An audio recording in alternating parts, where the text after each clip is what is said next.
I think we. And anger. Sorry? About detachment and anger. Fear. Yes. So we discussed detachment, attachment, and fear. We thought about situations in our life. We also saw difference between attachment and what else? Detachment. Attachment and Attachment to Krishna. attachment and affection. Affection. Yes. So affection is good. We are not stones. We are supposed to show love and affection, but we should not be attached. And anyone remembers what is the difference between the two, attachment and affection?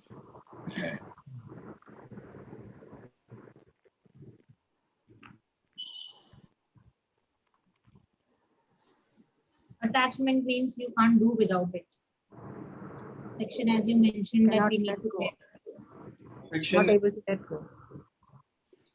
Okay. Yes. So attachment is that it affects my duties.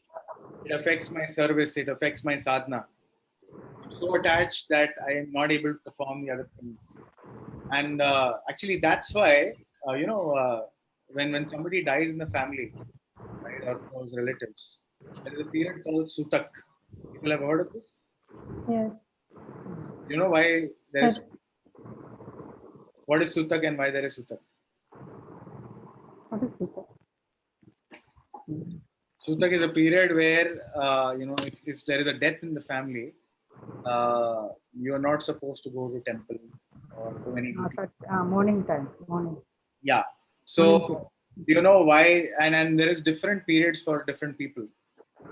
So I think and I mean earlier it was classified as into like the four varnas and for four varnas different periods of Sutak. 13 days. Yeah, so for Shudras, it is supposed to be something like 28 days. For Vaishyas, it is 15 days or something. Kshatriyas, it's close to 7 days, and for Brahmanas, I think even lesser, something like 3-4 days.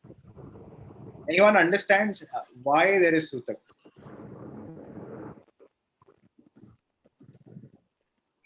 So we have some more time for prayer to God. If we don't do other activities, then we find more time to do kirtan and all that.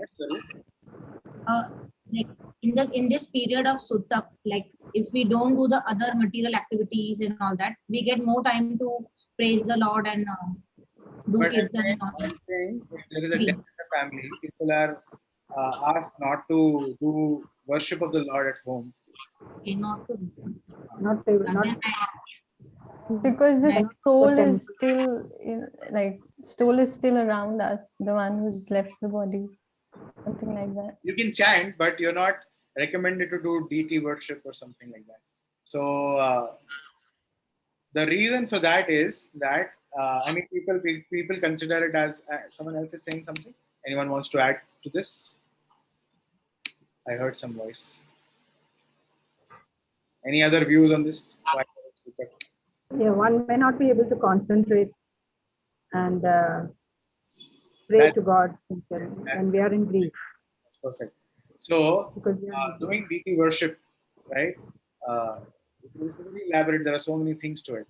So, Sutak is generally it's like a recommendation, but people currently take it as a taboo or something like, oh, you should not do this, but actually the real reason behind that Sutak is that since a loved one has passed away, you will be attached, and therefore your mind will be completely there. And even if you do some deity worship like dressing the Lord, etc., you won't be able to concentrate there, and that leads to seva aparad.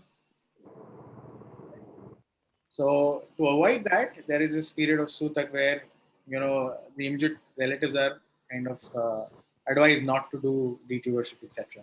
But for a devotee, right, someone who can still focus on worshipping the Lord, right, he can go ahead and serve the Lord. So service of the Lord is above everything else. But yeah, if you're affected, if you're mentally affected, of course, I mean, we are not stones, like I said. If you're affected, then you should stay away for a few days. Like that. So that's the real reason for Sutak, not that, oh, you are impure and you should not enter the temple or something like that, right? Because people like I know of my own relatives, there was one episode where they were thinking, why are you going to temple? You're not supposed to go to temple, like that during that phase when somebody had passed away. So yeah. Anyways, so yeah, why did we jump to this topic, Sutak? Attachment and affection. Attachment and affection, correct. So, yeah. So affection. Prabhuji, I have a question. Yes. Yeah. When a child is born, that time also, like, you have to follow the Sutak. Why is it so? Like, Yeah, because the child needs a lot of attention, right? Like for the same reason which I just explained, right? For the mother particularly, because she'll be completely occupied, right? And when the child is, when there is an infant, right, you take care of the infant, and you won't be able to concentrate. In fact, Srila Prabhupada, okay, I'm hearing my own echo. Mute. Yeah, there's some. So, Srila Prabhupada, in one of the letters, I think, to one disciple in Australia, so he wrote, this Mataji, she had just given birth to a small child. So Prabhupada wrote in a letter to her that your prime duty is to take care of your child, because these are not ordinary children; these are Vaikuntha children, right? And he's really small, so it's okay that you don't do the other service because your child needs attention right now, and taking care of that child in the mood that this soul has been given to you to take care by Krishna as a service. If you do that, then that's the perfect engagement for you. So yeah, when the children are really really small, they need a lot of attention. Okay, so let's. So in this particular verse, which we did last week, sorry, which says, one who's not disturbed even amidst the threefold miseries, or elated when there is happiness, right, and who is free from attachment, fear, and anger, is called a sage of steady mind. So we discussed this shloka, but I think there's some important points which Prabhupada mentioned which could not cover. So I think we can straight away go through the purport. So Prabhupada is essentially talking about difference between a muni and a sthitadhir muni, right? Because the last line of the shloka here, it says sthitadhir muni ruchyate. So Prabhupada defines who's a muni and who's a sthitadhir muni, right? So let's go through the purport. The word muni means one who can agitate his mind in various ways for mental speculation without coming to a factual conclusion. It is said that every muni has a different angle of vision. Unless a muni differs from other munis, he cannot be called a muni in strict sense of term. Nasav rishiryasya matam na bhinnam, right? So a muni has to differ from the other munis. But a sthitadhir muni, as mentioned herein by the Lord, is different from an ordinary muni. Right? Sthitadhir muni is always in Krishna consciousness, for he has exhausted all his business of creative speculation. So yesterday, if you remember, we were discussing, not yesterday, last week we were discussing, the three stages, the three ways of gaining knowledge, right? Which is Pratiksha Praman, Anuman Praman, and Shabda Praman, right? And Anuman was that mental speculation or creative speculation, right? But here it is said that the Sthitadhir Muni is always in Krishna consciousness and he has exhausted all his business of creative speculation. He is called Prashanta Nihesha Manorathantara, or one who has surpassed the stage of mental speculation and has come to the conclusion that Lord Krishna or Vasudeva is everything. Vasudeva Sarvati Samahatma Sudurlika. He is called a Muni fixed in mind. Such a fully Krishna conscious person is not at all disturbed by the onslaughts of threefold miseries, for he accepts all miseries as mercy of the Lord, thinking himself only worthy of more trouble due to his past misdeeds, and he sees his miseries by the grace of the Lord are minimized to the lowest. Similarly, when he is happy, he gives credit to the Lord, thinking himself unworthy of happiness, he realizes that it is due to only Lord's grace that he is in such a comfortable condition and able to render better service to the Lord. So one of the definitions of attachment, it's here only. And for the service of the Lord, he's always daring and active and is not influenced by attachment or aversion. Prabhupada gives the definition of attachment here. Attachment means accepting things for one's own sense gratification. And detachment is absence of such sensual attachment. But one fixed in Krishna consciousness has neither attachment nor detachment, because his life is dedicated in the service of Lord. Consequently, he is not at all angry even when his attempts are unsuccessful. Success or no success, a Krishna conscious person is always steady in his determination. So I think there are so many points in this purport. We covered a few last time. And particularly when Prabhupada defines attachment means accepting things for one's own sense gratification, right? Atmendriya priti vancha dhare kamna, Krishna indriya priti vancha dhare premna. If you work for your own sense gratification, it's kama, it's lust.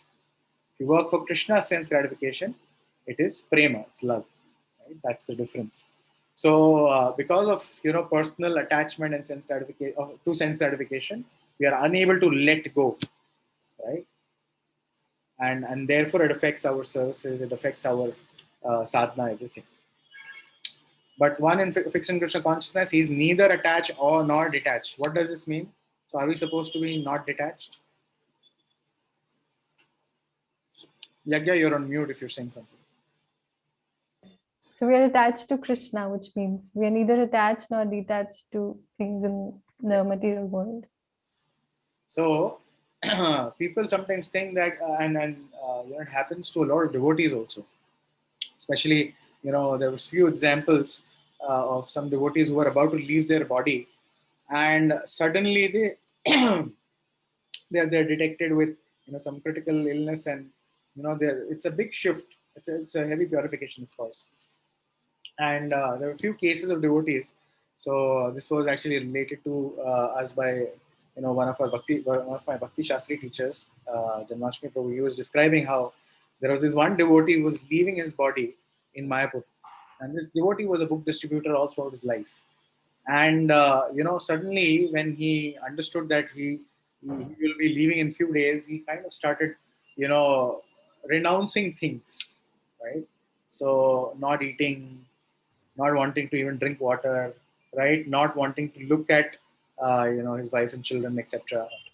So Janmashtami Prabhu and others, they were in Mayapur. They understood that the whole mode of detachment is kicking in, because he's afraid that he can leave anytime, and he wants to. The consciousness is still that he wants to leave and remembering Krishna, and therefore he's trying to do this. But then the devotees helped him out, spoke to him very regularly, and broke this wall of trying to just renounce.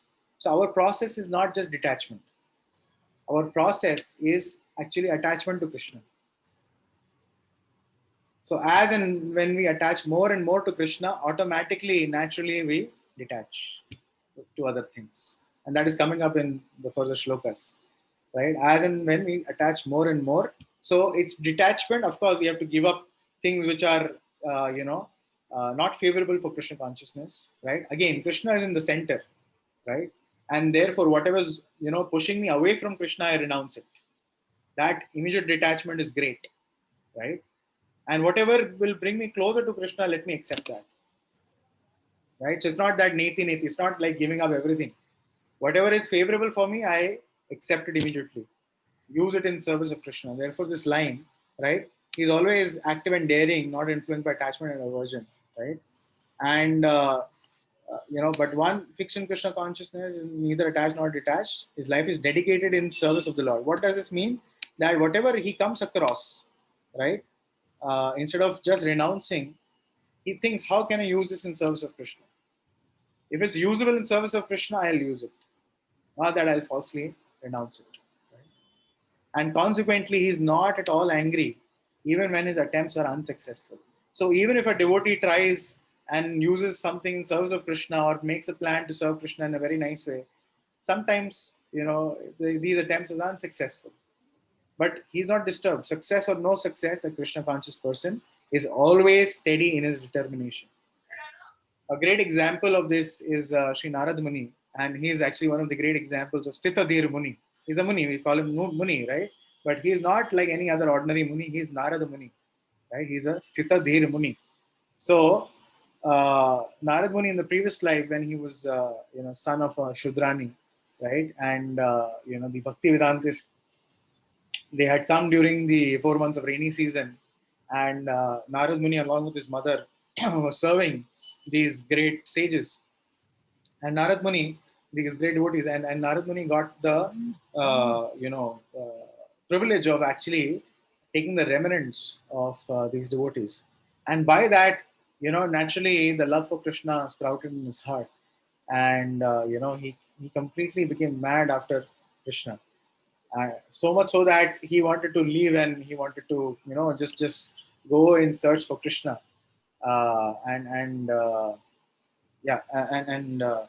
His mother was also bitten by a snake, etc. And he took it as, arrangement of the Lord for him to go out searching for Krishna.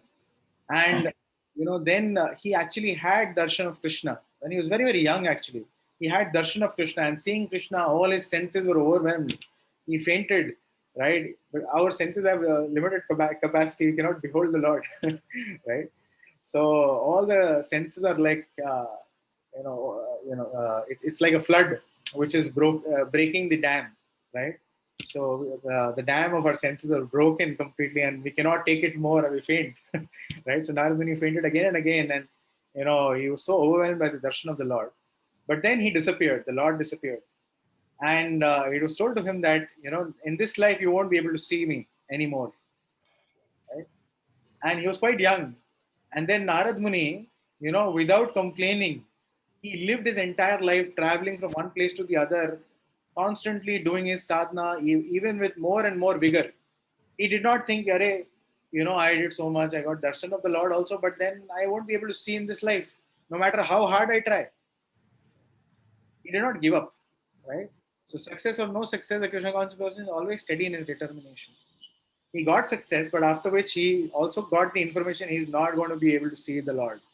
Right? He was relishing the Lord's presence in his heart, and then he manifested, and then he saw him. But in this life, you just have to struggle more and more. You won't be able to see me. But he did not complain. Not even for a second he thought, what is this? He went on with even more vigor and enthusiasm and determination. Right? And when he gave up his body, he had a spiritual body of Narad Muni. Okay, someone had a question. There's a hand raised. Hare Krishna, I wanted to share something. So I read this not recently, some time ago. So once when Srila Prabhupada, he had just started building temples in the US and foreign countries. So there were very, very few devotees, just a handful of devotees. And so there were many Matajis who were pujaris in the temple. What we see in our Indian temples, men do it. Actually, their Matajis also do it. So some of these Matajis had newborn children, and they were always in confusion that whether we should take care of the child or we should go ahead with the puja of the temple. So some of the Matajis, they would leave their newborn child with the other Matajis and tell them, I have my duty, and those children would be crying. So I thought, now, actually what is duty, taking care of the child or doing temple worship? So they went and approached Srila Prabhupada and asked him, what should we do? So for some reason, I expected Srila Prabhupada would say, obviously you have to take care of the temple. But he said, no, leave the temple worship, take care of your newborn. That's your duty. And the answer which he gave was really amazing. He said, these are not, these are Vaikuntha children. These are not ordinary children. And you're entrusted these children. So you have to, your only duty, the sole duty is to take care of these children so that they grow up to become very good devotees. So, I just thought I shared it. Yes, thank you, Mataji. Okay, so going on to the next one. So let's chant this. Yaha sarvatrana bhisnehas Ya sarvatra tattat prapya shubha shubham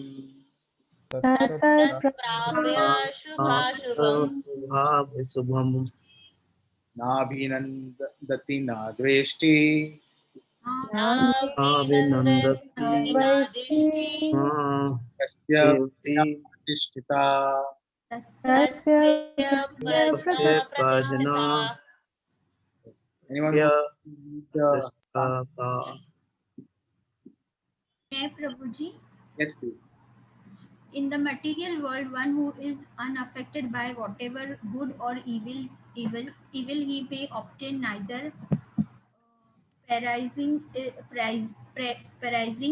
it nor disparaging it is firmly fixed in perfect knowledge. Yeah, it's a small purport. You want to go ahead and read it? Madhaji, you want to continue reading the purport? Yeah. There is always some uninhabitable in the material world which may be good or evil.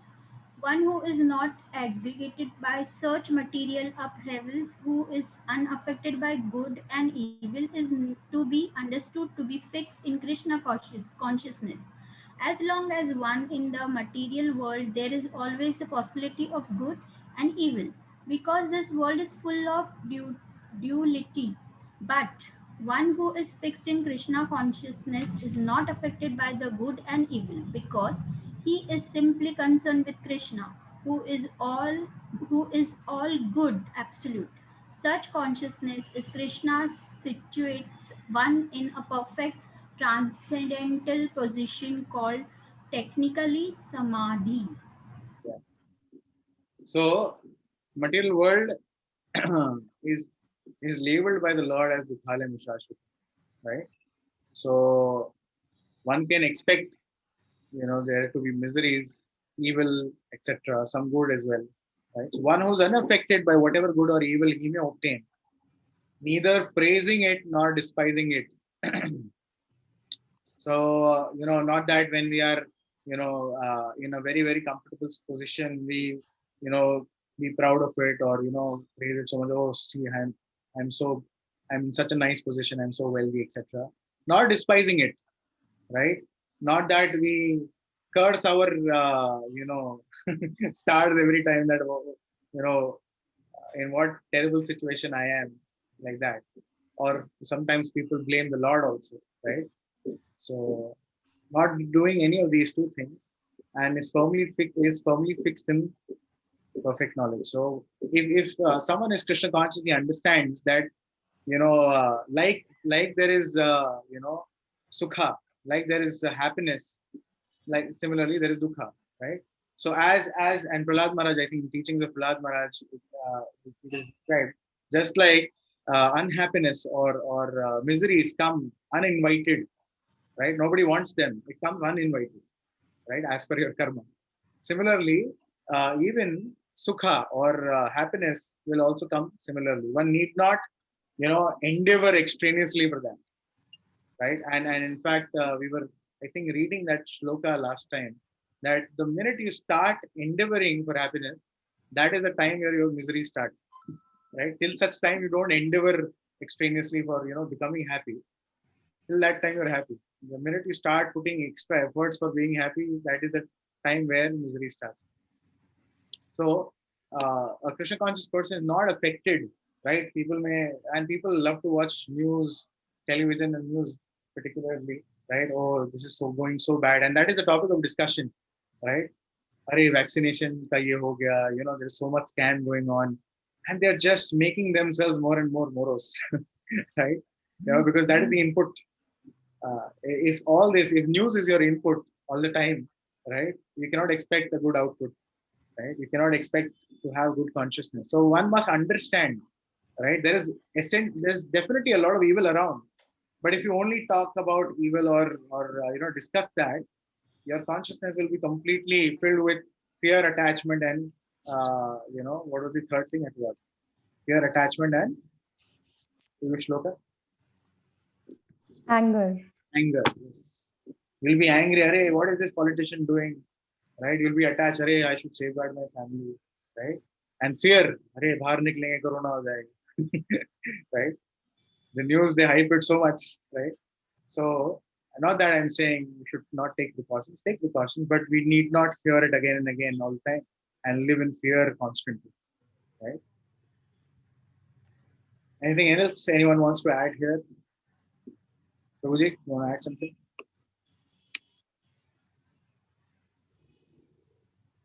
Prabhuji, in the lecture, Prabhupada, in this verse, he talks about uh, how affection is there due to the body. So he speaks about because we think we are the body and then bodily relations are there.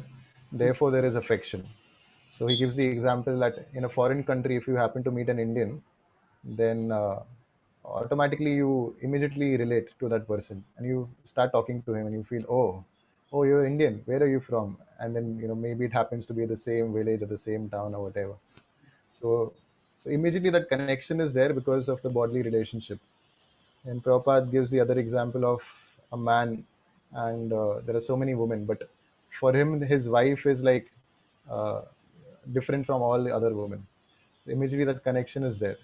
So he gives this example to explain how that bodily relationship, the more we are bodily conscious, to that degree we are affected by things, and to the degree we free ourselves from this bodily consciousness, uh, we'll be less affected. So, Prabhuji, can you speak a little more on this? Uh, so, I was just trying to relate this to what you were saying also earlier of accepting things favorably and rejecting things favorably. And at the same time, we know that, we are still on the bodily level. Yeah. Yeah. So, So I think, there are two levels. One is, like I said, naturally, as one become more and more Krishna conscious, detachment will follow. But at the same time, one must use his intelligence, his or her intelligence, to endeavor to become more and more Krishna conscious. I was just reading a quote by my Guru Maharaj yesterday. So he was saying that even if senior devotees or senior Vaishnavas visit you every day, right? You won't advance unless and until you endeavor to chant nicely and practice Krishna consciousness sincerely. So senior Vaishnavas or devotees, they are like they're like the leader bird, right? If there is a flock of birds, yeah. So there is a leader bird which is directing where to go, right? And it's taking along with him or her all the other birds, right, in a proper direction towards a destination, right? So the leader bird is there, that's the guru, right? But you have to follow. You have to flap your wings. You have to put that effort. You'll say, hey, Guru will take me. Yes, Guru will definitely take you, but you have to do some effort also. You have to flap your own wings. You have to chant, right? You have to associate with devotees. So till such time you don't put that effort, don't expect miracles, right? Although you are getting association of senior devotees, for example, like the quote which I'm referring to, where Guru Maharaj is saying that even though senior devotees visit you every day, till the time you put effort, it's not going to work out so much. So you're getting the mercy of the Lord. This association is mercy of the Lord, but you're not accepting it, right? You're not hearing and you're not applying what they're saying. So you have to hear, you have to chant, and you have to apply whatever the saints or sadhus are talking about. So therefore, we should intelligently, give up whatever is unfavorable, right? As soon as I understand that, this is going to take me away from Krishna, right? Our decision making should be simple. Is this going to take me towards Krishna or is it going to take me away from Krishna? Right? That is a simple way we can understand. And if you're confused, you ask your superiors, you ask, Shiksha Guru or Diksha Guru, like that, or other senior Vaishnavas also. So they will be able to guide you as well. So it's always good, to take guidance if you're confused. Otherwise, it's simple, right? Towards Krishna, away from Krishna. Make your choice. Right? Is that okay, Prabhu? Yes, Suji. Thank you. Nice quote and example, Maharaj. All right. So let's do the next verse. Yada samharate chayam Yada Yada यदा samharte chayam संहर्ते चायं kurmon ganiva sarvasha Kurmo सर्वेन्द्रियार्थेभ्यः nidhanvi sarvasha indriyani indriyarthebhyas Indriyani indriyarthebhyas indriyarthebhyas tasya prajna pratishtita. tasya tasya prajna prajna तस्य pratishtha. prasisthata. प्रतिष्ठिता. Anyone would like to read the translation here? Can I read, so? Yes, please, please. One who is able to withdraw his senses from sense objects as the tortoise draws its limbs within the shell is firmly fixed in perfect consciousness. So this is basically example given by the Lord Himself to describe how a devotee behaves. This is the answer, right? Arjuna asked so many questions. How does he, the one in Krishna consciousness, how he talks, how he sits, how he deals with others, right? How he walks in that sense. Yeah. So Krishna is giving the example here, right? One who is able to withdraw his senses from the sense objects, as a tortoise draws its limbs within the shell, is firmly fixed in perfect consciousness. When does the tortoise gets inside its shell? Yes, anyone? When he feels there's danger. Yes. Whenever there is danger, Danger. the tortoise will pull its limbs in the shell, right? And the shell is so hard and nice that even I saw National Geographic. Even this one, there was an alligator trying to eat the tortoise. So it was trying so hard to push the tortoise out of the shell because he was not able to break the shell. And yeah, his jaws are like really powerful. So sometimes they do break into the shell because their jaws are so strong. But this time when I was seeing, it was not able to. Right? So that's the protective cover. So here in the purport, I was saying that the test of a yogi or a devotee or self-realized soul is that he's able to control the senses according to his plan. Very, very significant, right? Okay.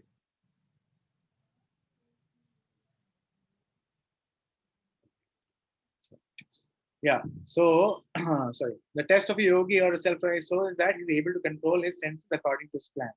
Most people, however, are servants of the senses and thus are thus directed by dictation of the senses. Right? Is that true? Are we, can we control our senses as per our plan whenever we want, or are we dictated by our senses? Right. So that is the answer to the question as to how the yogi is situated. The senses are compared to a venomous snake, right? Serpents. So the senses are like serpents. The minute there is a serpent with the hood, raised, the serpent is going to attack, right? At that time, the devotees or the transcendentalists, they pull in their senses, right, to save themselves from the danger. So the senses are compared to venomous serpents. They want to act very loosely without restriction. The yogis or devotees must be very strong to control the serpents like a snake charmer, right? So just like a snake charmer, the yogi or a devotee must control the senses. He never allows them to act independently. There are many injunctions and revealed scriptures. Some of them are don'ts, some of them are do's. Unless one is able to follow the do's and don'ts, restricting oneself from sense enjoyment, it is not possible to be firmly fixed in Krishna consciousness. The best example set herein is the tortoise. The tortoise can at any moment wind up its senses and exhibit them again at any time for a particular purpose. Similarly, the senses of Krishna conscious person are used only for some particular purpose in service of the Lord and are withdrawn otherwise. Arjuna is being taught here that to use his senses for service of the Lord, instead of his own satisfaction. Keeping the senses always in service of the Lord is the example set by the analogy of the tortoise, who keeps the senses with. So this is exactly what when we talk about someone who is fixed in Krishna consciousness, he is able to utilize his senses in service of the Lord. Whenever there is opportunity to serve the Lord, he is very, very active, like we were discussing in the previous verse. For the service of the Lord, the devotee is very active, right? But when it comes to enjoying on personal account, he withdraws his sense. A lot can be said on this, but I'll move on to the next verse because it's kind of connected. So we'll discuss more at that point. This is one of my favorite verses. A memorization verse also, you can mark this for memorizing. And we've quoted this a lot of times. Vishaya vinivartante Vishya vinivartante niraharasya dehinaha niraharasya dehina rasavarjam rasopyascha rasavarjam rasopyascha rasavarjam Rasavarjam raso rasopyasya param drishtva nivartate. param param drishtva drishtva nivartate. Let's stand it again. Vishaya vinivartante Vishaya Vishya vivartante vinivartante niraharasya dehinaha niraharasya dehina rasavarjam rasopyasya rasavarjam rasopyasya param drishtva nivartate. param drishtva nivartate. Anyone would like to read the translation? Yes, I'll read it. Yes, please. Though the embodied soul may be restricted from the sense enjoyment, the taste for sense objects remains. But ceasing such engagement by experiencing a higher taste, he is fixed in consciousness. So, just though the embodied soul may be restricted from sense enjoyment, right? Sometimes we try to control our senses, like we're discussing previously, right? We have to control our senses. We have to withdraw our senses in face of sense gratification, and only make it active in service of the Lord. So how do we do that, right? So in what consciousness do we do that? So here Krishna is then giving the answer, right? Though the embodied soul may be restricted from sense enjoyment, the taste for sense objects remain, right? And this is something we experience so much, and Prabhupada writes also later on. I think we'll read the purport only, that'll be better instead of me giving the example. But ceasing such engagements by experiencing a higher taste is fixed in consciousness. So Prabhupada writes, unless one is transcendently situated, it is not possible to cease from sense enjoyment. It's not possible for an ordinary man to stop sense enjoyment, right? Unless he's transcendently situated. The process of restriction from sense enjoyment by rules and regulations is something like restricting a diseased person from certain types of eatables. The patient, however, neither likes such restrictions nor he loses his taste for eatables. Similarly, sense restriction by some spiritual process like Ashtanga Yoga in the matter of Yama, Niyama, Asana, Pranayam, Pratyahar, Dharana, Dhyan, Samadhi, etc. is recommended for less intelligent persons who have no better knowledge. But one who has tasted the beauty of Supreme Lord Krishna in the course of his advancement in Krishna.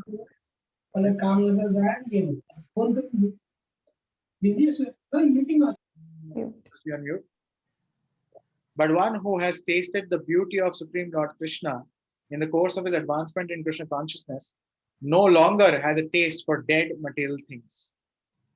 Therefore, restrictions are there for less intelligent neophytes in spiritual advancement of life. But such restrictions are only good until one actually has a taste for Krishna consciousness. When one is actually Krishna conscious, he automatically loses his taste for pale things, right? Like we gave the example of Narad Muni. He got the higher taste, he got the darshan of Lord, right? And there was no question of going back at all, right? Although he heard that he's not going to be able to see the Lord in the life, in his entire life anymore. But he still went on with more enthusiasm and vigor, right? Like I said.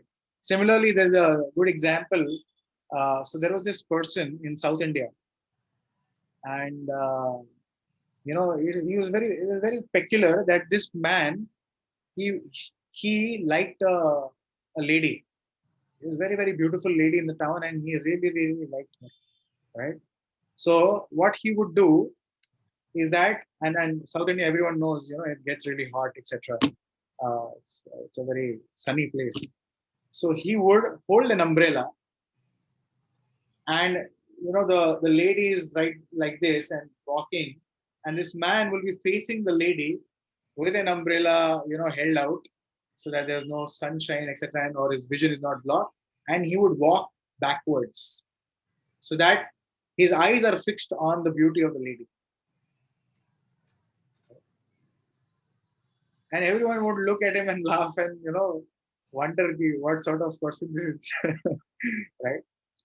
But Sri Ramanujacharya, he noticed this man, and he marked, he's mad for beauty, and he doesn't care of anything else.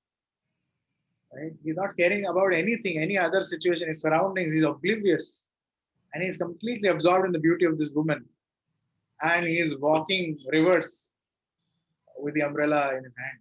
Right? So, he called him, like, hey, why are you doing this? What is this? So this man said, she's so beautiful, I cannot take my eyes off her. Right? So Sri Ramanujacharya, being merciful, right, took him and took him inside the temple of Rangnath and showed him the beautiful form of Lord Rangnath. And once he saw that, right, once he saw Lord Rangnath, he could not take his eyes off Lord Rangnath anymore. Right? So, one may try to restrict the senses artificially, right? But the person will still be meditating, right? And it happens to us, all of us, I think.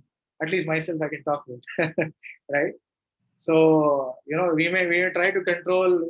I don't want to eat. I won't eat. This is not good for me. But the mind is meditating on the same good stuff, right?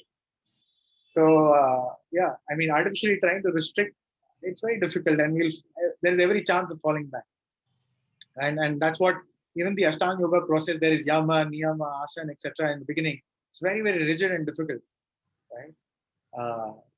It's not very tasteful process in one sense. I mean, it is good, it is nice, of course. Someone having Krishna consciousness and still doing these asanas for the health purpose is great. You can do that, but somebody trying to achieve self-realization just by yama, niyama, asana, it's a very long and tedious process, right? So and there's pitfalls. There's every chance of falling down. But seizing such engagements by experiencing higher taste, just like this man, when he saw Rangnath, saw the beauty of Rangnath, he never wanted to turn his face to this woman again, because he had a higher taste. He's looking at someone, extremely beautiful or unlimitedly beautiful, right? So he's fixed in consciousness. And I think the continuation of this verse is, I mean, it's a series, frankly. So we'll quickly go to the next one. And in 5 minutes, we'll try to end and get into the breakout rooms now.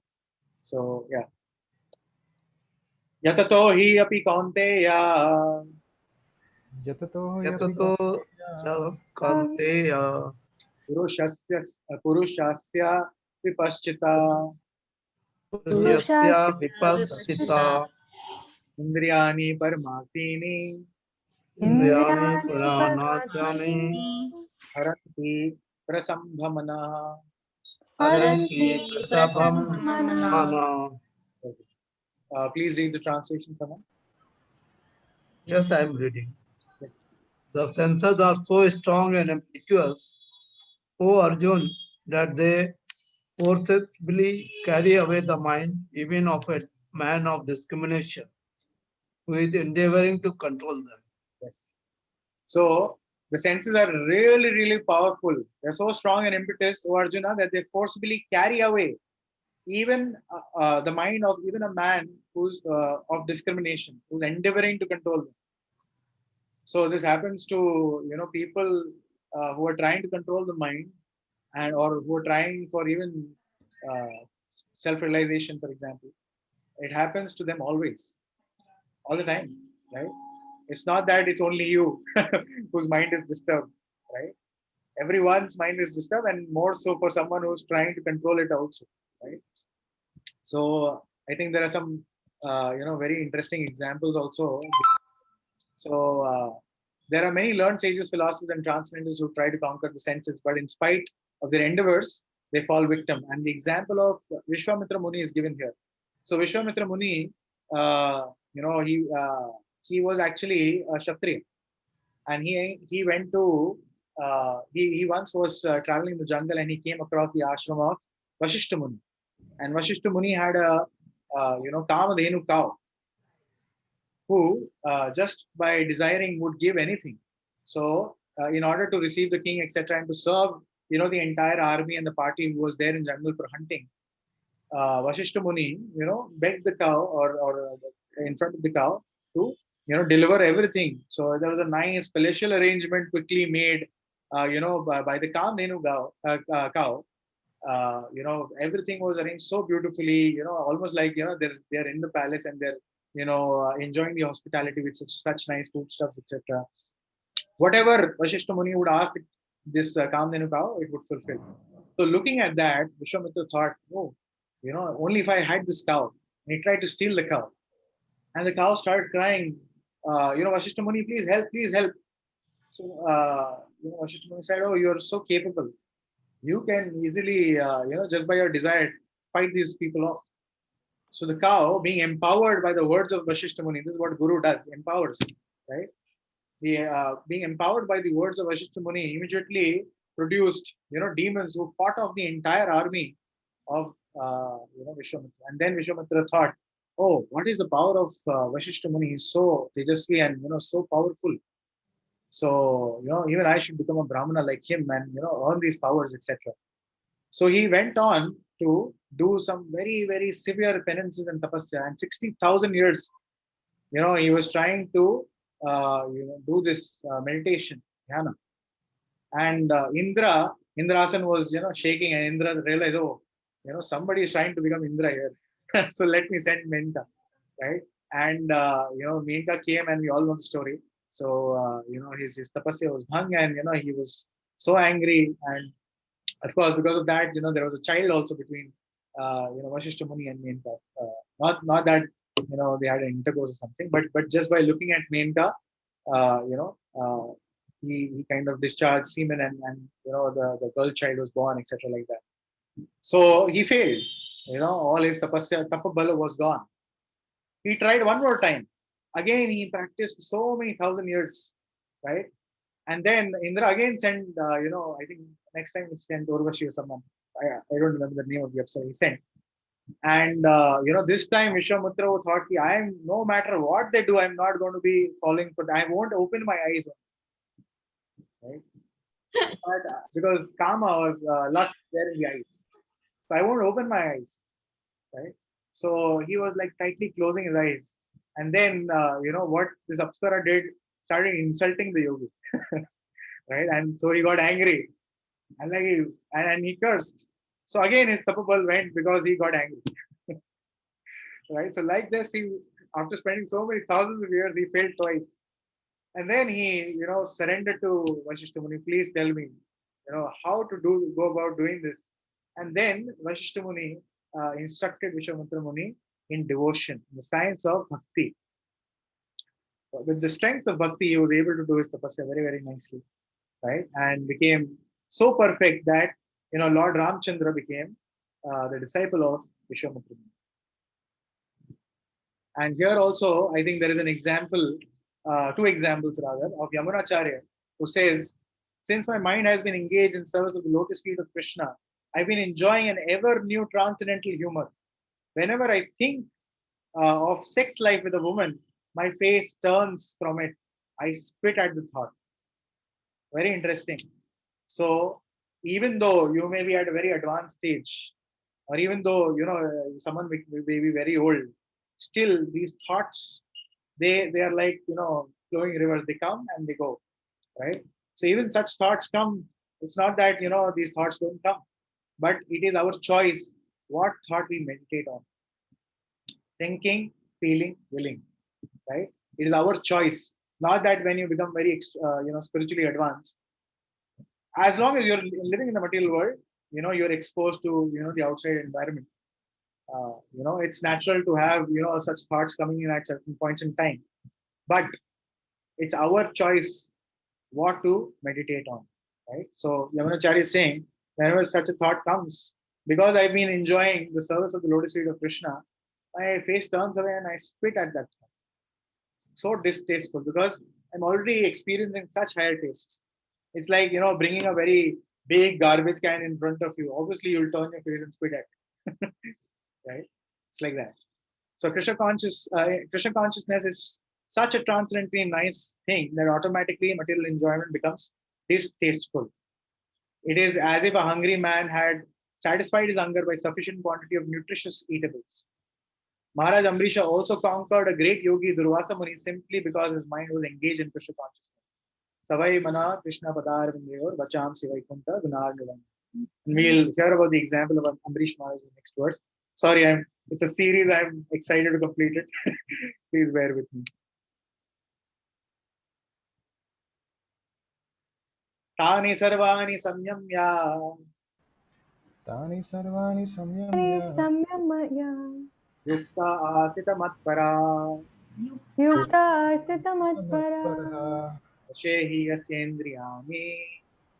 Vashehi Vashehi yasyendriyani.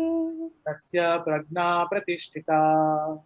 Tasya prajna pratishtita. Yes, someone please quickly read the translation. Yes, I'll read. One who restrains his senses, keeping them under full control, and fixes his consciousness upon me is known as a man of steady intelligence. Yes. So Krishna is now finally defining the, how he walks or what he does, etc. To Arjuna's question. So one who restrains his senses, keeping them under full control, fixing his consciousness upon me, is known as a man of steady intelligence. So Prabhupada writes that this is the highest conception of yoga perfection is Krishna consciousness, clearly explained in this verse. So Krishna consciousness is the culmination of all yogas essentially. And unless one is Krishna conscious, it is not possible to control senses. As cited above, the great sage Durvasa Muni picked up a quarrel with Maharaj Amrish. So what had happened was Amrish Maharaj, who's a great devotee, he's a king. He was observing a fast, Ekadashi fast, right? And he had been fasting for a very long time, and then Ekadashi was supposed to leave his fast. So there is a specific Parana time. So Durvasa Muni had come at that, visited his kingdom, and obviously Maharaj Amrish, being great devotee, very nicely welcomed Durvasa Muni and served him so nicely. And then Durvasa Muni was also fasting for Ekadashi. The next day, Parana time, Durvasa Muni said, "I will come. You wait for me. I will come." And he went to take his bath in the river.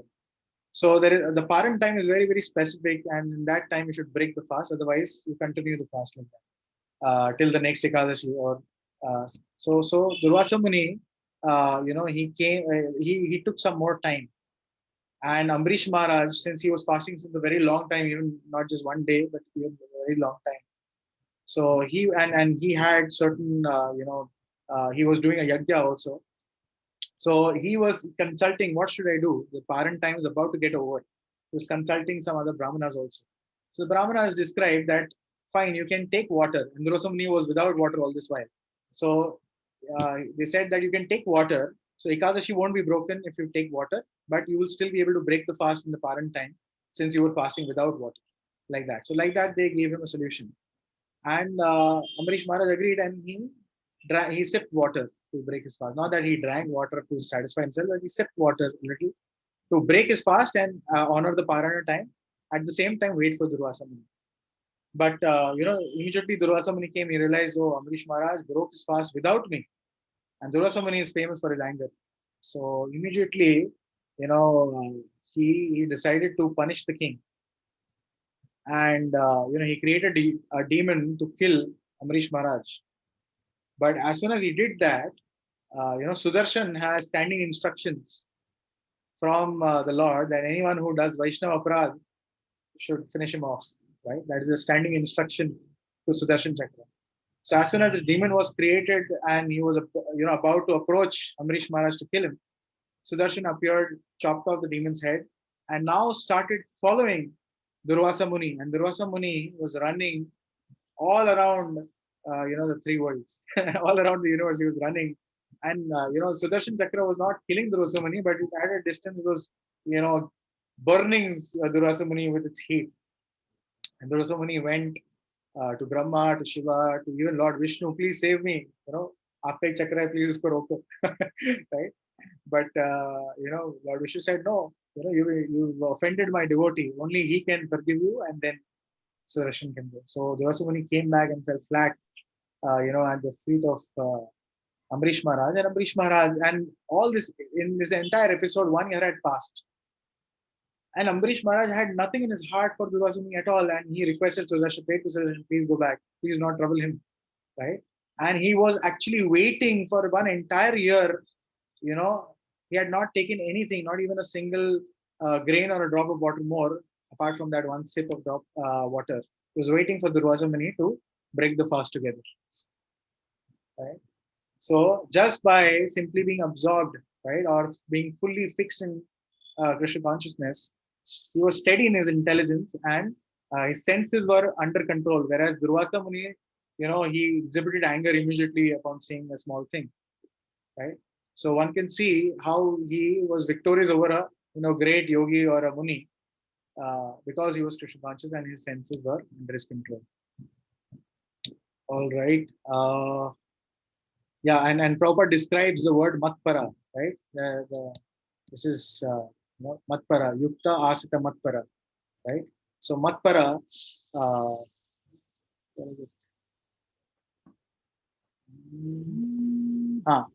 that's situated in relationship with me. That is Krishna conscious.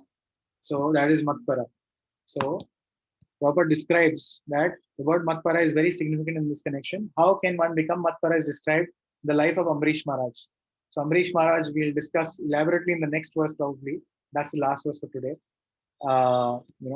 That how he was engaged in his mind, or actually it's described here itself, right? So King Amrisha fixed his mind on the lotus feet of Lord Krishna, engaged his words in describing the abode of the Lord, his hands in cleaning the temple of the Lord, his ears in hearing the pastimes of the Lord, his eyes in seeing the form of the Lord, his body in touching the body of devotees, his nostrils in smelling the flavors of the flowers offered to the Lord's lotus feet, his tongue in tasting the tulsi leaves offered to him, his legs in traveling to the holy places where his temple is situated, his head in offering obeisances unto the Lord, and his desires in fulfilling the desires of the Lord. All these qualifications made him fit to become a matpara devotee of the Lord. Right? And for going further, the word matpara is significant in this connection. How one can become matpara is described in the life of Amrish Maharaj above, right? And Srila Baldev Vidyabhushan, a great scholar Acharya in the line of matparas, remarks, Mat Bhakti Prabhavena Sarvendriya Vijaya Purvika Swatam Drishti Su Labhriti Bhava. Senses can be completely controlled only by the strength of devotion service to Krishna. Also, the example of fire is sometimes given. As a blazing fire burns everything within a room, Lord Vishnu, situated in the heart of the yogi, burns up all kinds of impurities. The Yoga Sutra also prescribes meditation on Vishnu, not meditation on void. The so-called yogis who meditate on something other than Vishnu form simply waste their time in vain. Search after some phantasmagoria. We have to be Krishna conscious, devoted to personality of Godhead. This is the aim of real yoga. All right, we'll stop here. Discussing this, we'll quickly get into some breakout rooms. I'm really sorry for taking more time today. We will spend about 15 minutes in total. So we will divide you all into breakout rooms, and you all can, discuss, group of 3 or 4, how many people we are, basis that. You all can discuss how, Krishna consciousness is the highest, practice, even higher than the other yoga forms. How is Krishna consciousness the perfection of yoga? That is our discussion today. And You can also discuss how you can practically apply that in your day-to-day life, right? How you can control your senses through the practice of Krishna consciousness. Is it clear? So one is discuss how Krishna consciousness is the perfection of yoga. Second is how through the practice of Krishna consciousness you can control your senses. And any examples that you've seen in your own life, you can share that with each other. And then we'll reconvene in a group, and the larger group, and you can share your experiences. How through Krishna consciousness you'll be you have been able to control your senses, right? And how do you think is Krishna consciousness really topmost yoga, or what is your opinion, right? Probably should we break into different groups? Yes, Prabhuji, I've created. I hope everyone can see the rooms. So you all may please join the rooms, and yeah. So Prabhuji, room number 1 and room number 3, one of us can join. Like one of us can go in 1 and the other can go in 3. Yeah, I can go in 1. Is that okay? Yeah, yes, Prabhuji, I'll go in 3.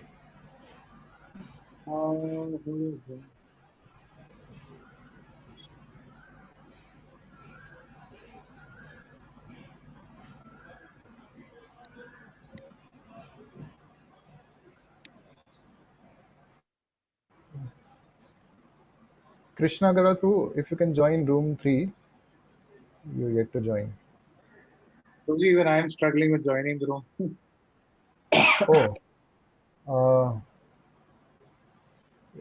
In breakout rooms, are you able to see there are rooms? Okay. So you have to hover over, the room and to the right end, and then you'll be able to see the join. Otherwise, it's just 4. Yeah. Yes. Only when you hover over the 4 number is when you.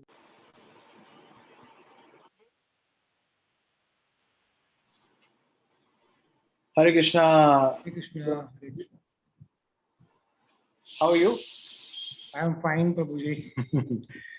So good to see you. Last time I could not come because I have Vedam class in the morning. What class? Vedas. I am studying Vedas, Veda. Studying Vedas. Yeah. So that is from 10. Sometimes it starts at 10:30, so it gets prolonged. Who's teaching you Vedas? Actually, it's an online class. His name is Hari Krishnan from Dombivli. Actually, there is a, from Bangalore, it is monitored. People join this online class, and every Wednesday and Saturday, for 45 minutes, they teach Vedam. So now I have come, Purusha Sukta and all is over. Now it has come to Rudram. Okay. Rudra Japam. Yeah. All right. So let's. So Hare Krishna, Dhanvantri. You're on mute. You can unmute. Yeah. Mute. So yes. So we can discuss, or rather, both of you can start. I think there might be more people who would join. Anyone else is there in the group? Yeah, I think 1 or 2 more people are there in the group, but they might be struggling with joining. Okay. So till then, both of you all can discuss, and I will also pitch in a little bit. Who else is there? I think only both of us are there in this. Dhanvanti is there, you can see? Yeah, she is there. Okay. Yes. So you can share how practicing Krishna consciousness, or chanting, for example, or hearing Bhagavad Gita has helped you control your senses. Is there any episode where you can just recollect and share an experience that it has helped you be in control of your own senses more? And second is, how do you think how is Krishna consciousness the topmost yoga? What is your opinion on that? What is the second question? First, okay, let's discuss one by one. First is, how Krishna consciousness has helped you control your senses. See, I will say one thing, that I used to chant this Vishnu Sahasranam, every day, almost every day, and which has brought a lot of change in my life. Really changed my life, because I used to keep listening to MS Subbalakshmi's, that CD, and somehow I got by heart, and now I chant almost every day. So that really changed, and I was just looking out to join any Bhagavad Gita class, because I used to listen to SVBC, this Venkateswara Bhakti channel, every evening it is there, Right. 6 to 7. Right. But that they speak in Telugu, though I am a Tamilian and I can understood some of the Telugu thing, but I was not very clear as to what he was saying. Sure. And I was looking out for, joining somewhere where I thought I could understand things properly. That's all the time when Mataji Rinku Brahmo, she just spoke to me, and I joined this class. And it has changed my way of looking at things, the attitude of life. Okay. Especially the anger. I used to get angry a lot earlier. That I am, controlling, and it's bringing a lot of changes. Okay. And so rather than just doing yoga, which is like doing those asanas and all that, that could do only perfection in your breathing and those other things. Physically, it might improve your things. Correct. But in Krishna consciousness, what happens is the spiritual inclination changes. That's a big change. So asanas will bring benefit to the body, whereas in Krishna consciousness, it will clear your mind. It will cleanse your mind. That's a big change. Very nice. So I think before Dhanmati you come in, let's chant one mantra together, right? Yeah. Repeat after me. Shri Rama Rama Rameti. Shri Rama Rama Rameti. Rame Rame Manorame. Rame Rame Manorame. Sahasranama Tattulyam. Sahasranam Tattulyam. Shri Rama Nama Varanane. Shri Rama Nama Varanane. Okay. So, you know the meaning of this? Yeah. See, by chanting the name of the Lord Sri Ram, Ishvara Bhagavan, Ma Parmeshwar says that by chanting this Sri Rama Rama Rameti Rame Rame Manorame Sahasranama Tattulyam Rama Nama Varane. It is like chanting the entire 1008 names of Mahavishnu. Yes. That power it has got. Who's saying to who? Actually, Sri Parameshwar, like Shiva, Lord Shiva is telling. Actually, Parvati Devi asked that Kevino Payana Laguna Vishnur Nama Sahasragam Pattitai Pandityar Nityam Shrotim Vicham Eham Prabho. That's what he is asking, that Panditar should read, chant the Sahasranamam, every day. That's what she is asking Lord Shiva. And that time Lord Shiva says what the sloka which we said, by chanting the name of Lord Rama, it's like the power has got that you chant the 100,008 names of Mahavishnu, Sahasranam. The one name of Lord Ram is equivalent to 1,000 names. 1,008 names of Lord. And Shankara, Lord Shiva, is known as Mahadev. Mahadev, yeah. Right? He's not Parmeshwara, he's Mahadev. Mahadev. Right? And he is meditating. Lord Shiva is meditating on Sankarshan. Right? So Sankarshan is actually a form of Lord Vishnu. Right? So basically it's part of the Chaturvyuha. Maybe someday I'll explain it with a chart. So Krishna's first expansion is Lord Balram. Right? There's no difference between Krishna and Balram. Right? From Balram, and Balram is responsible for creating everything else. Right? So from Balram comes the first Chaturvyuha, which is Sankarshan, Pradyumna, Vasudev, and Aniruddha. These are all Vishnu forms. Right? From this Sankarshan comes the other Narayana forms and one more set of Chaturvyuha, which is again Sankarshan, Pradyumna, Vasudeva, and Aniruddha. And there are 24 types of Narayan forms as well, which populate the entire Vaikuntha planets. Right? And different combinations of one holding Shankha in one of the hands, the other combination is Shankha here in the right hand, someone in the lower hand, like that. So like that, there are unlimited combinations of Vaikuntha planets. And the Lord Shiva is meditating on this Sankarshana form of Vishnu, right? But he's also a devotee, great devotee of Lord Ram. and therefore he's chanting this, that one name of Lord Ram is equivalent to 1,000 names of Lord Vishnu. Lord Vishnu. Right? And 3 names and one name of Krishna, right, is equivalent to 3 names of Lord Ram. Okay. Right? So that is the calculation, right? So therefore we chant Hare Krishna, Krishna, Hare Hare, Hare Ram, Ram Ram, Hare Hare. So you can continue your Sahasranam. It's great, but add this chanting of Hare Krishna Mahamantra as a priority in your life. That is my humble request. I'll do it. Because it's not that, oh, I like it, therefore I'm suggesting. It's true. Scriptures are describing, and we take the prescription from scriptures, and specifically Sri Chaitanya Mahaprabhu has asked us to do this, right? And followed by the entire parampara and Srila Prabhupada. So we take the doctor's prescription, if we surrender to Srila Prabhupada and Chaitanya Mahaprabhu, they will definitely take us back to Godhead. Otherwise, it is so difficult by other ritualistic process or other Vedic processes also, right? Someone may go on and on performing different homas, yagyas, etc. It is impossible, right, to get Krishna just by doing some other activities apart. Till the time you develop love for Krishna, you cannot go back to it. So Chaitanya Mahaprabhu came specifically to give this love to us, and through the medium of Srila Prabhupada, it is spread all over the world. So it's like if we don't take this immediately. In fact, see, I chant this. I chant this, but we have another Swamiji in Tamil Nadu, who is also the follower of Sri Prabhupada, and he has chanted this in a different tune. The South Indians. Hare Rama, Hare Rama. You can chant in any tune, not a problem. Till the time, Hare, like that, Sure. Till the time you're chanting Hare Krishna Mahamantra, it's fine. Right? Any tune is okay.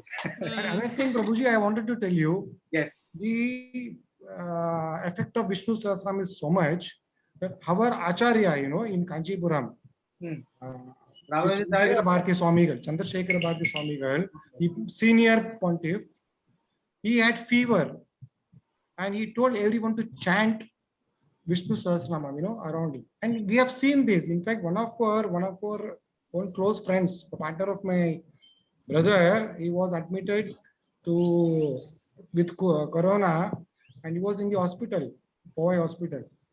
We used to send him chanting of Vishnu Sahasranam. I mean, it's so effective that one gets relieved. In fact, one of my own staff had corona.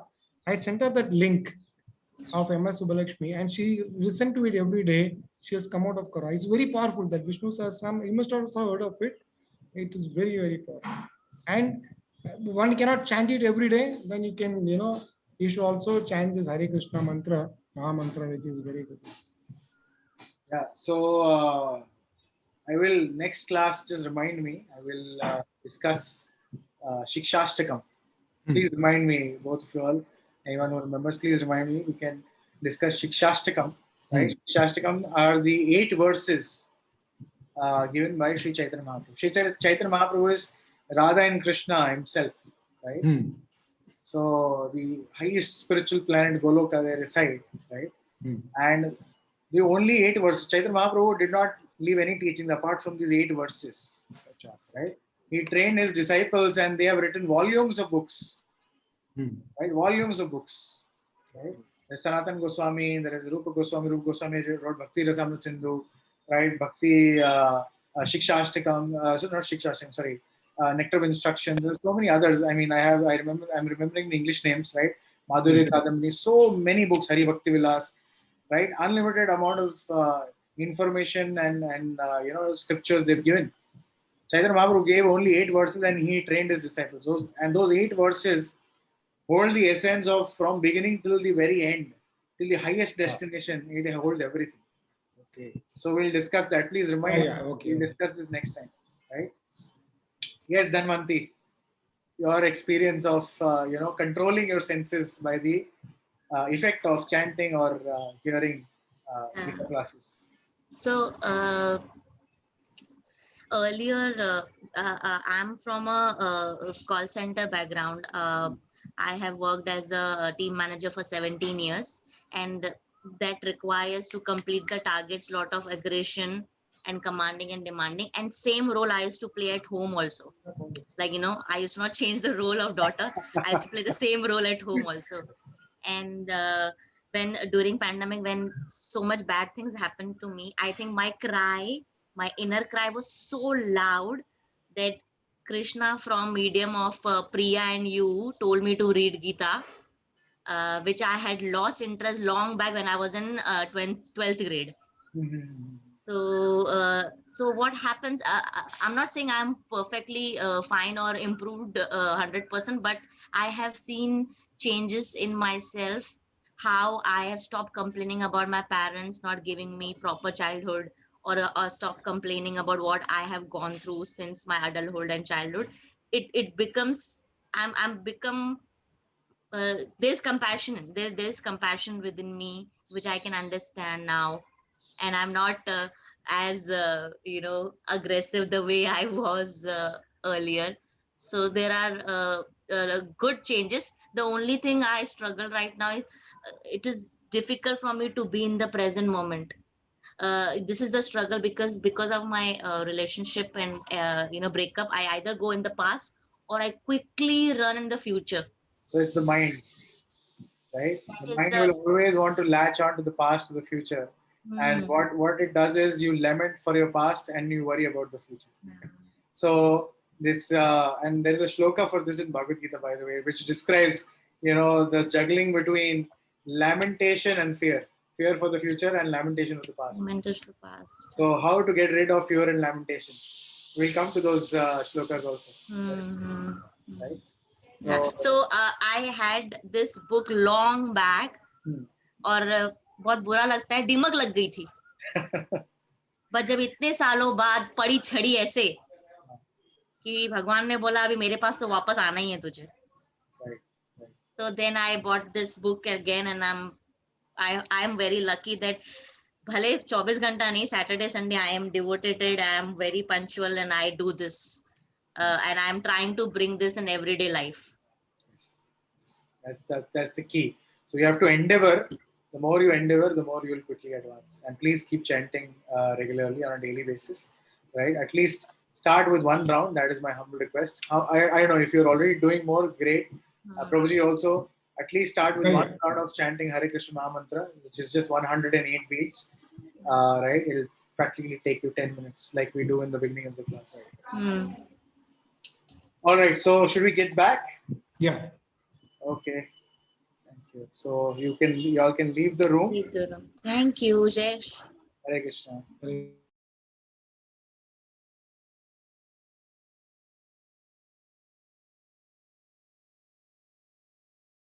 Hare Krishna.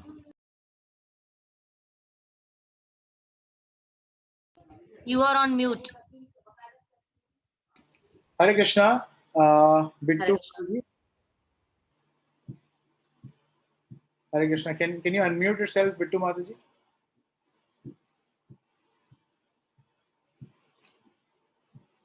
She was supposed to be in the breakout room, I think, but maybe she couldn't figure how to join. Could be. It says Bittu Master. Okay. Hare Krishna, Bittu Mataji. Are you there? Can you unmute yourself?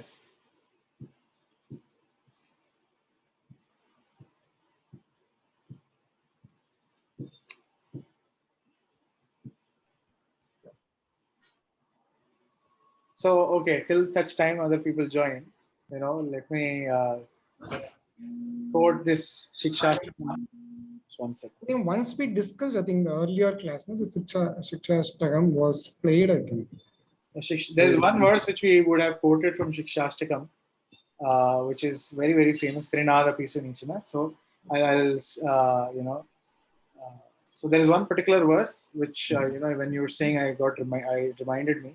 It says, Namna Makari Bahuda Nija Sarva Shaktis Atrarpita Niyamita Smarane Nakala Eta Drishi Tava Kripa Bhagavan Mamapi Durdeva midrisham ihajani nanuraga.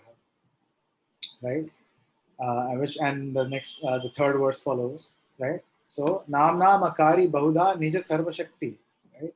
So, Krishna has kindly put his Nija Sarva Shakti, all his power in the holy name. Namna Makari Bahuda Nija Sarva Shakti, Tatrarpita Niyamita Smaranena Kala. And specifically for this Hare Krishna Mahamantra, there is no hard and fast rules and regulations. You can chant anytime, anywhere. Right? So once Sri Chaitanya Mahaprabhu, he was, just to teach the principle, he was, going to the washroom and he had his tongue like this in between his teeth, or he was holding his tongue from his hand also. So his servant Govinda, right? He asked Chaitanya, why are you holding your tongue? So Chaitanya Mahaprabhu said, oh, I cannot stop chanting Hare Krishna Mahamantra, and I'm actually going to the washroom. It's not such a good place, because when you're chanting, Krishna is dancing on your tongue. He's there. So Govinda said, but you only said that you can chant anywhere. There is no hard and fast rules and regulations as per scriptures for chanting this specific Hare Krishna Mahamantra. And it is the medicine for Kali Yuga, right? It is there in Kali Santarguna Upanishad. Hare Naam eva kevalam, kalau nasteva gatir anyatha. Right? There's no other way, no other way, no other way. So Chaitanya Mahaprabhu said, yes, you are right. To teach this principle, I did this. Right? And that is recorded in Chaitanya Charitamrita as one of the pastimes. So there's no hard and fast rules for chanting this Hare Krishna Mahamantra, right? So Namna Makari Bahuda Nija Sarva Shakti Tatrarpita Niyamita Smarane Kala. There is no binding of Kala or any place, etc. Etadrishi Tava Kripa Bhagavan Mamapi. That you're so merciful that you've given us this holy name. Durdeva Midrisham Ihajani Nanuraga. But I'm so unfortunate that I have no taste in chanting Hare Krishna Mahamantra. Right? So that is our position, that is even my position. Right. So we have to develop this taste for chanting Hare Krishna Mahamantra, and that's our duty. That is the effort we need to take to develop this taste by chanting more and more. This is one of the verses of, the 8 verses of Shastakam. Very, very beautiful. Yes, Hare Krishna Prabhu, welcome back. Hare Krishna. We were just discussing one verse. Okay. So I think, we have some 8 people here. So let's start, I think, till the time some others also join. I think, Prabhu, if you can send out a broadcast message to others to join back. Yeah, I just sent. Okay. So anyone here would like to share with the larger group their experience of how coming to Krishna consciousness or coming in contact with Krishna consciousness has enabled you to control your senses to some degree at least, not that we'll be perfect on day one, but it's a process. So any experience anyone would like to share? What you all discussed in the breakout rooms, if someone wants to share it with the larger group. Those have not joined, I think. Yeah, others are yet to join, but I think it's already 12:50, so we can start sharing. Meanwhile, others can join. Or probably you want to wait for others to join and then you'll share. I told my thing already. Yeah. So the point is, whatever we discussed in smaller groups, if anyone would like to share with the larger group, we can. Others can also be inspired by your experience. Like that. May I share? This is Preeti. Yes, please go ahead. Yeah. So, what I was sharing in my group was that, I lack self-discipline. And I think this is one of the questions I asked in the first sessions. Yes. One of the first sessions. So, and to be honest, I was not really chanting this mantra, but I don't know, few days, and let me share, I don't know why this came to my mind, but this is a personal experience. I'm just sharing where did it start from. So last month, I unfortunately had COVID. And during that time, it lasted for a long time. So I don't know. And I was just looking online something, and suddenly somebody singing this mantra only came to me. And I loved the way the lady was singing Hare Krishna. and you know, because I was so sick and I was inside a room and I thought I must utilize my time. So I didn't share this with my group, but I don't know, this came to my mind, so I'm sharing it. So I started, you know, kind of singing with her, and I felt very nice about it. Anyway, that time passed and I didn't do it every day because I was not very well. But I think last 4-5 days, you know, I thought, okay, let me bring some discipline here, because you know, it can't be the abhi kar liya aur abhi nahi kiya. So I said, okay, let me fix up a time as per my convenience, which I did, which is 6:45 p.m. in the evening. Okay. And I said, I'll do 108 times, which I think is one mala. Yes. So from last 5 days, I started doing this, and you know, wherever I am, I just keep a tap. If I'm talking to someone, no, I have to go. I have something to do. I have not told them what I'm doing. I said, no, I'll call you post 7.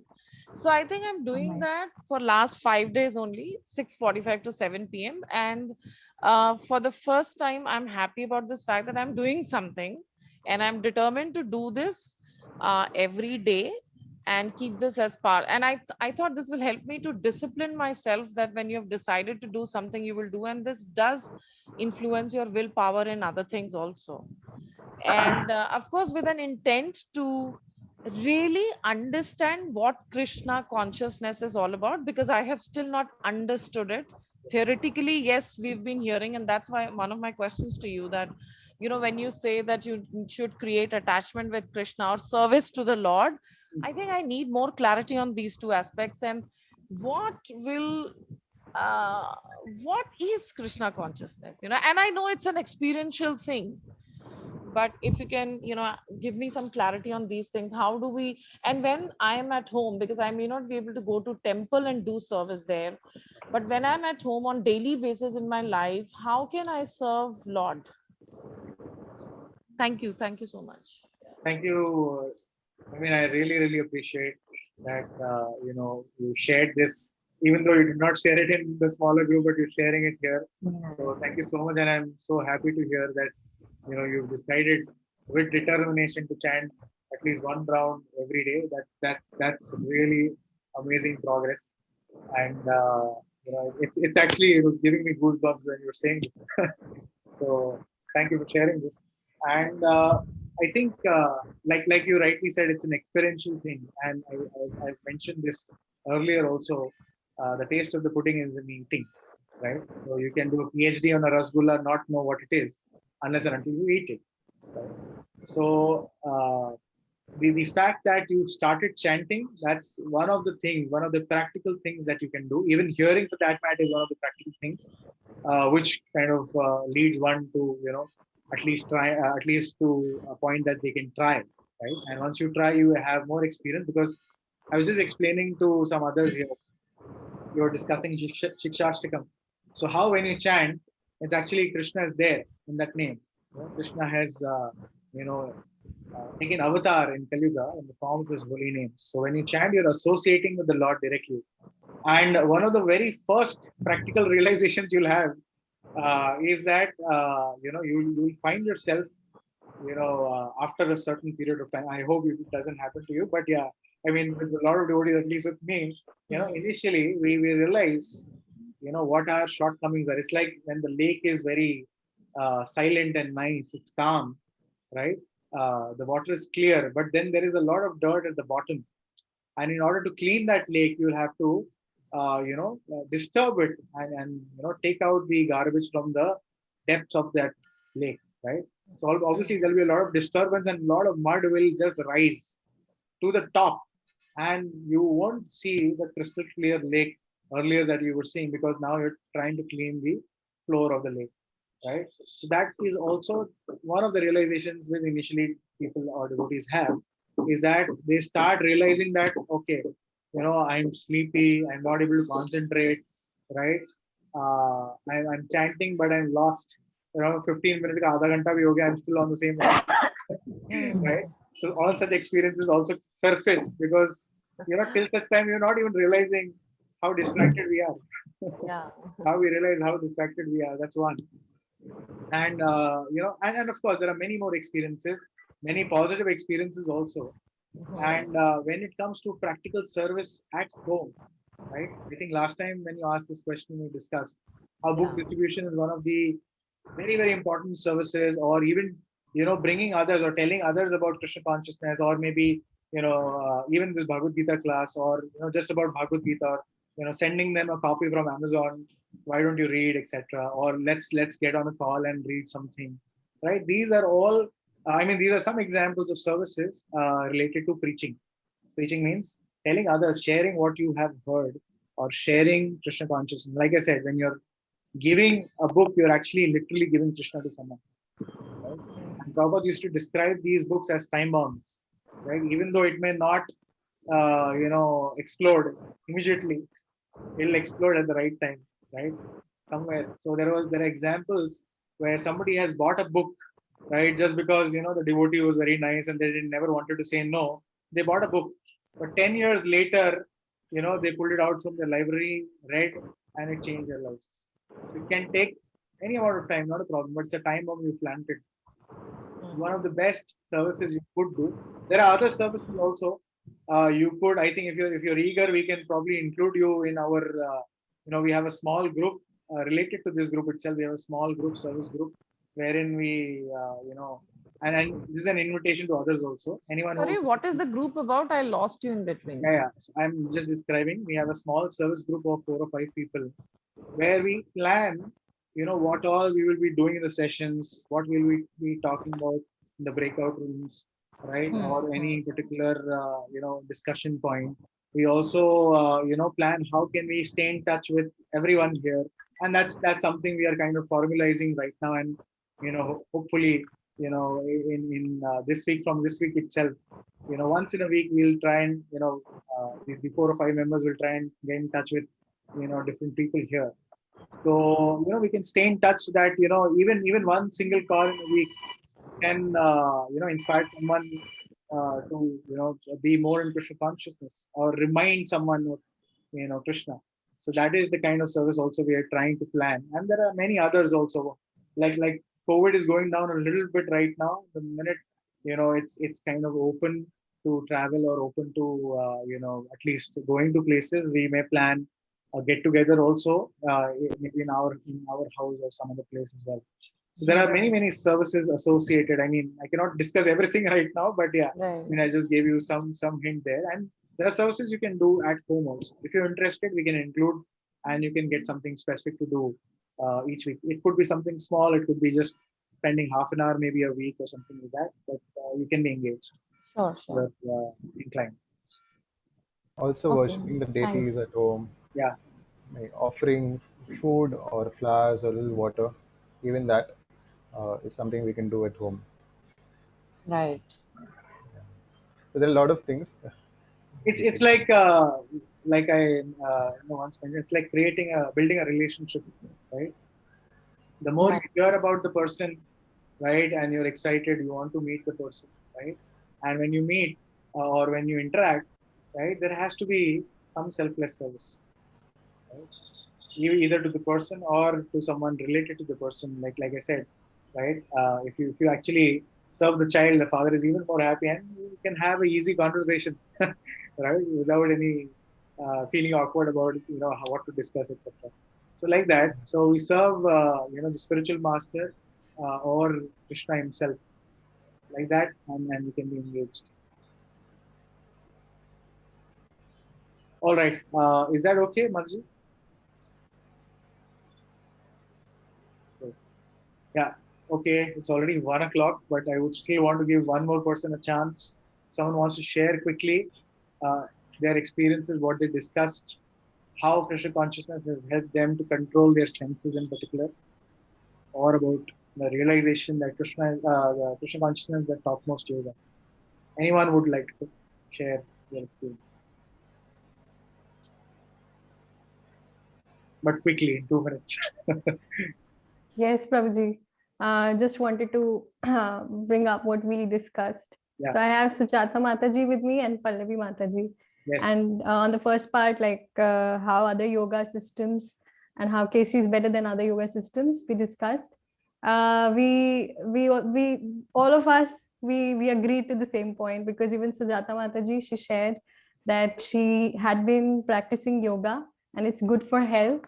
But when she came to KC, she finds it is actually spiritual, and when we are on the goal headed towards spiritual goals, then it's helpful. Same was with Pallavi Mataji. She also discussed that she was in meditation, and how meditation has been helpful to her, and also added at a level that she is able to come to KC. So even I have a meditation background. Found the right group, huh? So, Go on. yeah, we had like our discussion was very much in this line, and we had the same conclusions that yes, after going through all of them, we are back to KC. We are actually I've come to KC from meditation itself. So how sustainable it is. Thank you for sharing. All right, I'm so sorry. It's already 1, so we are out of time for inviting others to share. So we'll stop here. Yeah, even the kirtan. Anyways, if people have time, we can do maybe a short 5 minutes. Otherwise, we can do. If anyone who wants to drop, you can drop. Yeah. Okay. Partha, would you like to lead? Okay, Prabhuji, I'll just get with them.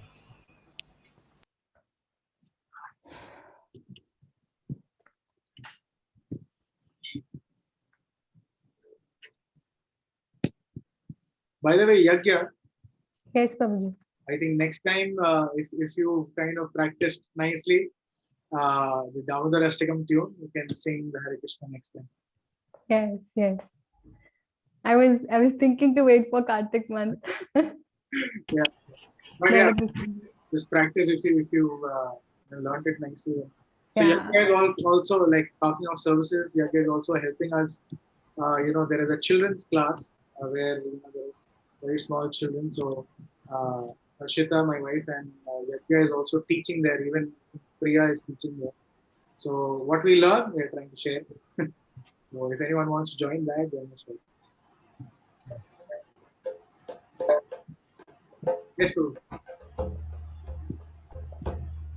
Krishna Chaitanya Prabhu Nityananda Shri Advaita Gadadhara Shri